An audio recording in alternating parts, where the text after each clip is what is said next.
Hey folks, this is Matthew with Riverponics. This is my second video doing an update on the outdoor grow system. It has been 5 days since the first video I'd done, so I wanted to show you the plant progress. And just within 5 days, these plants have gotten a lot bigger. These tomato plants have definitely doubled in size. I got my tomato cages around them now. It's kind of nice how you can set it up and secure it right to your container. And this is 27-gallon soil in there, and with the soil being saturated, that is a hell of a lot of weight. So these channels can sustain a lot of weight, which is a really nice feature. I'm doing a lot of pepper plants just because of the fact that my family likes peppers, and we cook them on the grill, do stuffed peppers in the oven, on the grill. One good recipe is take Philadelphia cream cheese and infuse it with pineapple. And then you can do, let's say, jalapenos. I'll do some videos on it too. Do some jalapenos on the grill, wrap them in bacon with that Philadelphia cream cheese stuffed, infused with pineapple. And man, I'm telling you what, that's like heaven. These are bell peppers. I think these are 17-gallon containers here. Drilled holes on the sides of them. And the holes I didn't utilize to grow plants, I just screened over for aeration purposes.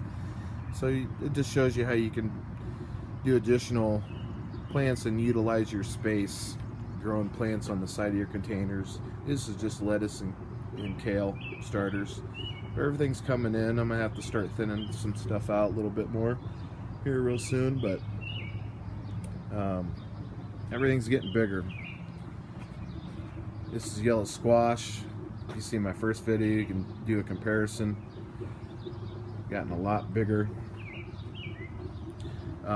This row here I planted last, and I'm doing an experiment. I came up with a soilless mix for wicking from the channel up into the smart pot.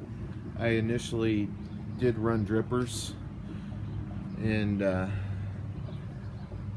just for the fact if the soilless mix wasn't wicking like I wanted it to, I could at least have my drippers there.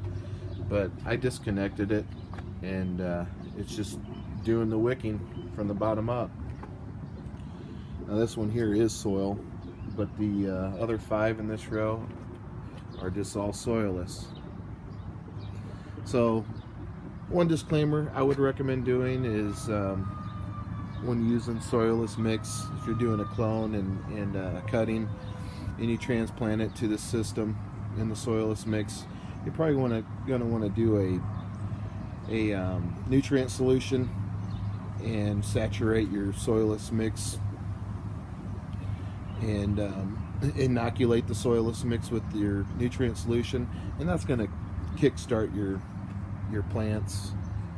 Ultimately, as the plants develop and get bigger, the roots of the plant itself are actually the lungs, is the straw that pulls the fluid from the channel up into the smart pots, and the roots will leave the smart pot and get into the grow channel as well. So that will form your hybrid system, and that goes along with all these pots here. It's the same theory. You know, I'm using soil, but ultimately the roots will get down into the channel as well, and that forms your hybrid system. One thing I like about the soil is you use less nutrients. You know, you're relying on your soil for your nutrient uptake. You know, as the plant develops, then ultimately over time, as the roots get down into the channel and stuff, then you can start, you know, applying your nutrients and stuff. It's just one efficient way to kind of save money on having to buy nutrients versus, you know, a soilless mix. You're obviously going to have to supply the adequate nutrients for your plants to, have a good success. But yeah, so far everything's been doing real well. Now, since my last video, the 4 out of the 5 days it has actually rained here, so it's been rather wet season so far, but it is not affecting my plants in any way.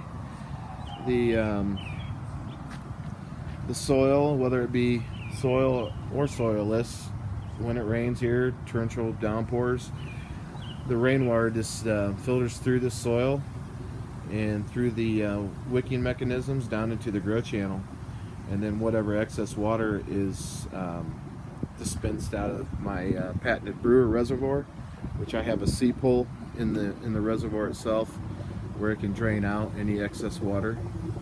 So I kind of keep an eye on the weather channel, and after a good rain, after a couple days of good rains or whatever, then I'll reapply my nutrients, and it kind of just flushes out the system. Actually, this rain does. So after a good rain, then I know we're going to have some sunny days, then I'll apply more nutrients and keep everything rocking and rolling. Now, this is my patented brewer, and this is what supplies the water and nutrients to my system.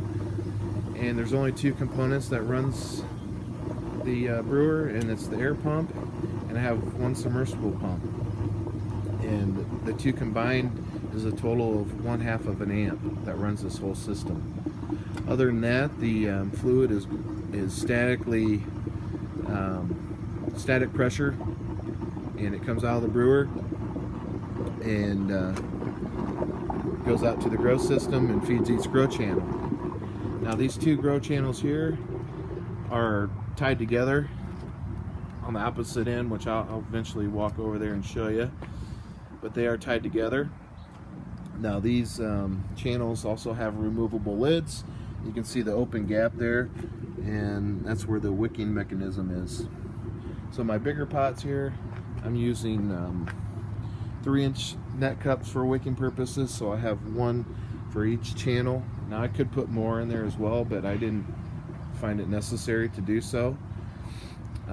Likewise, this 27-gallon has just 2 3-inch net cups wicking up, and then my smaller ones have 2-inch, actually these size net cups. There's 2 of them down in there in these smart pots wicking up.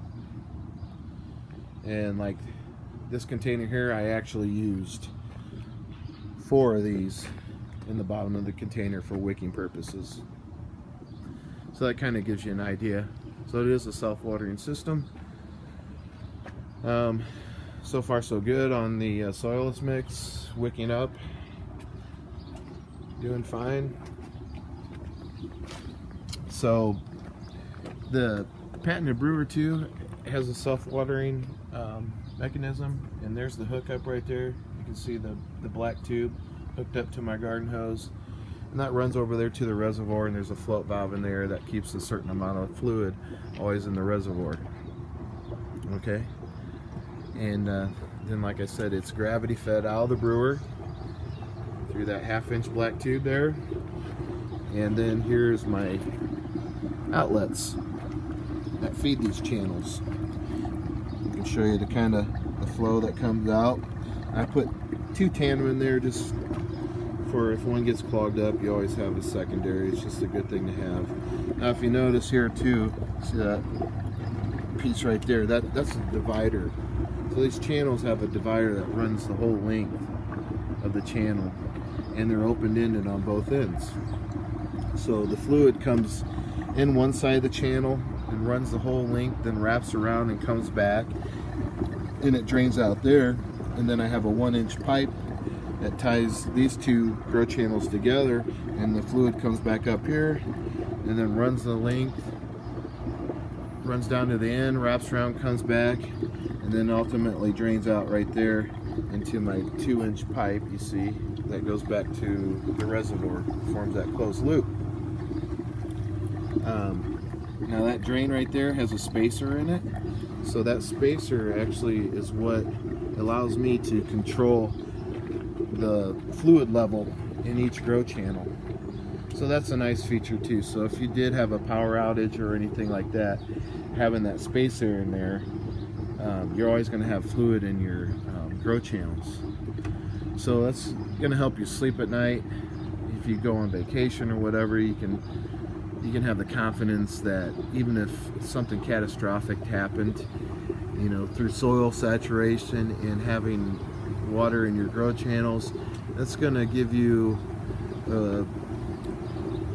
you know, it's, what is it, a reliable time for, you know, not having to worry about your system and your plants failing, right? I was lost for words there for a minute, so pardon me, but I think you get what I'm trying to say. So that kind of explains that. So yeah, gravity fed, super efficient, really nice how you can utilize these grow channels, and the static pressure coming off the brewer, and only 0.5 of an amp feeding this whole system. Now obviously this is my smallest brewer, and I can make a 1,000-gallon brewer if you wanted to. It's the same concept, just bigger parts and pieces and pumps and all that. Okay, and I do offer those. It's not on my website it's available, but I do customize different size brewers and all that.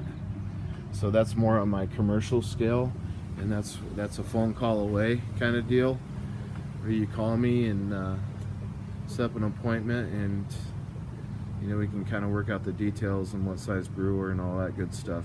I do have prices on my website now too, as far as give you a roundabout on my commercial systems, so you can go to riverponics.com and kind of check out the pricing on my commercial scale systems.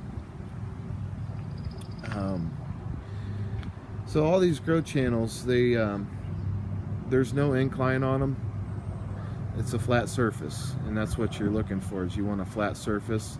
And if you're familiar with water level, or if you're not familiar with the water level, you know, it's a good analogy where you take a clear tube, you fill it full of water, you put it on let's say point A right here, and you tape it off, you know, secure it right there. That's going to give you your water line right there, your tube.